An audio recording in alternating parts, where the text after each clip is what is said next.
Welcome to springlib.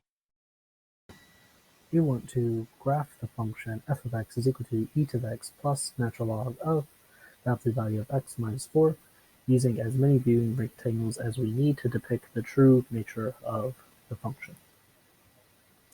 So here you can see that I went ahead and already graphed a couple of viewing rectangles, and I'll just kind of go through my rationale behind why I chose each of the ones I did.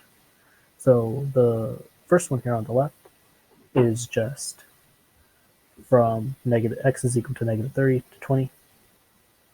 And it gives the overall shape of the graph that we have. And I just kind of found this by zooming out as far as I can. And then the first thing I did once I saw this was I noticed that around x is equal to 4, so in this region right here, it starts to look like it dips down pretty far. So I went ahead and blew up the area around x is equal to 4 to give this first graph right here. And you can see that about right here, it looks like we have a local max for this function. And then it just kind of looks like it dips down at x is equal to 4, then dips back up. And if you were to just keep zooming in and in around x is equal to 4, it's just going to look more like this, or at least with the graphing calculator that I was using, is going to just kind of dip down further and further. But we know that if we were to plug x is equal to 4 into here, we get a vertical asymptote for the natural log. So x is equal to 4 is actually a vertical asymptote. So this should just keep on going down and down forever.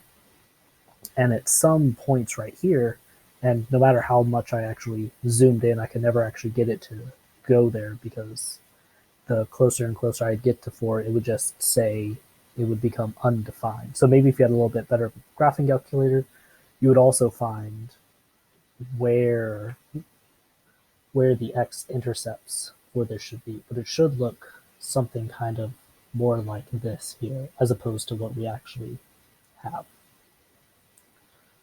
Okay, and that kind of gives us the behavior around x is equal to 4, and unfortunately it doesn't really give us much information. And the other part that I thought was kind of interesting was over here